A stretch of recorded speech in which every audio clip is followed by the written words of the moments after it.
Hi folks, old man Grognard here, back with a little late night talk. I hope you've all had a good week and a good weekend.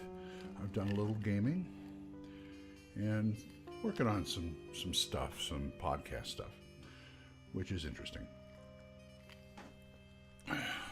Got another one coming up Friday to record, Old School Blues. And I did a couple of things that I really can't say right now, but it'll all come out in the wash, as they say. It's nice here at night, dark and everything. Leaves me to ponder games and things. And some emails, which I have a couple. A couple of interesting ones. First one is from DM Alex. Hi, DM Alex. He says, Dear Old Man Grognard, DM Alex here again. I emailed you for some advice on urban campaigns. If you really helped me shake some things loose, and we had several fantastic sessions, the kind where 5 hours passed in the span of 5 minutes. Oh yeah, I've had those. Those are great. Well, I'm glad you liked it. Thank you. You're welcome. You were there in spirit, and we were all better for it. I salute you.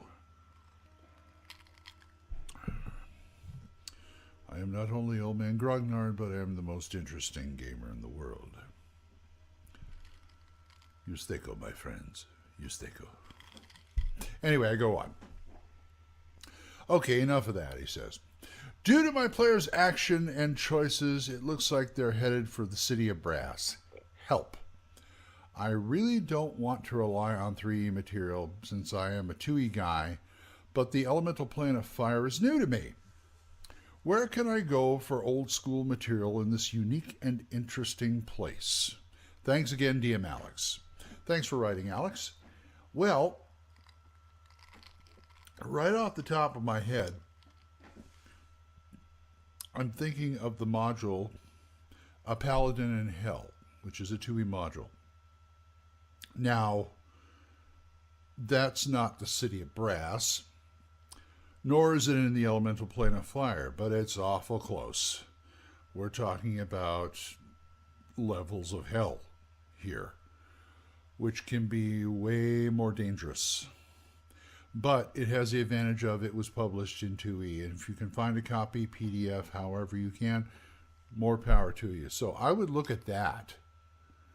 And if you have to, just take the setting and scrap the backstory, because you've already got something going already.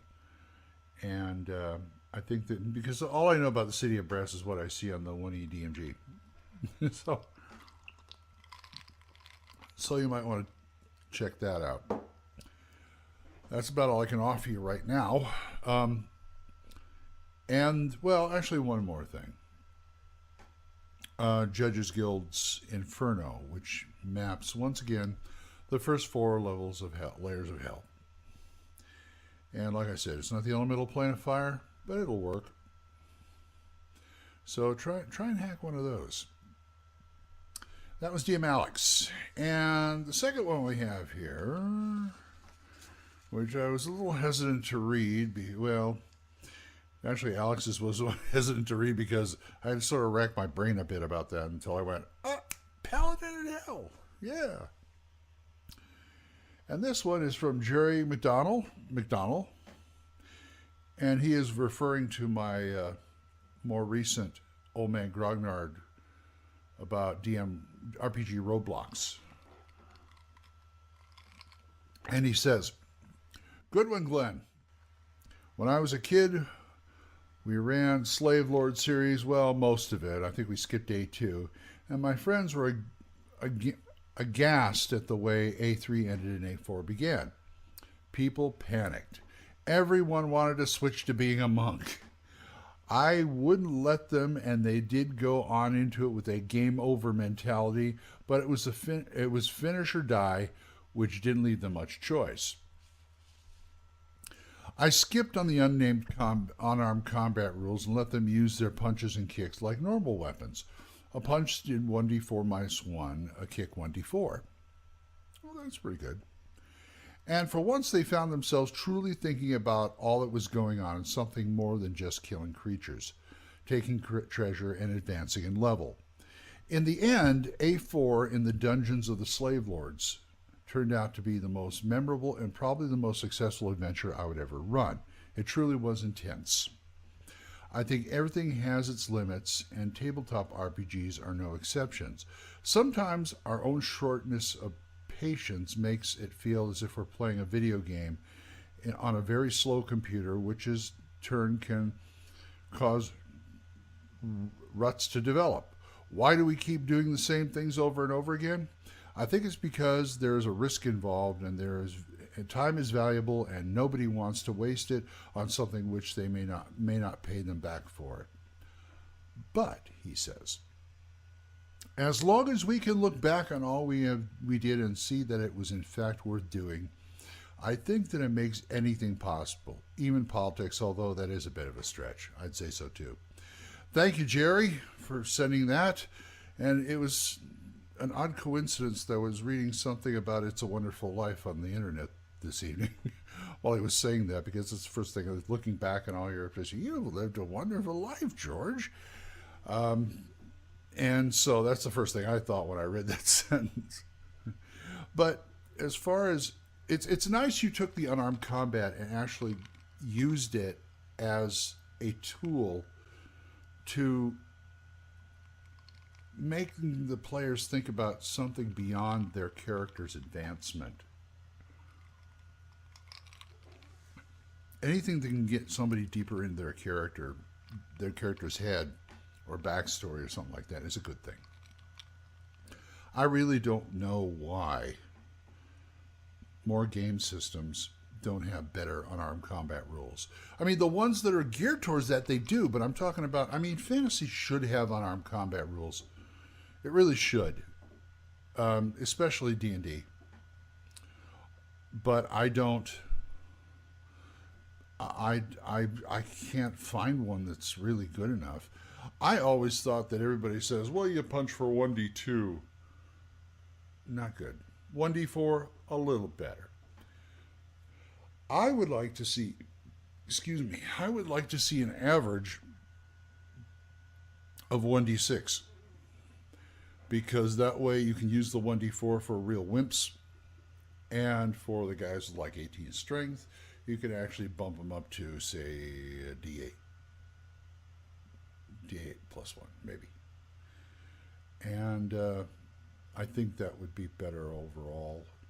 The thing is, I've always had a problem with, it's not the fighting that's the problem, it's the damage.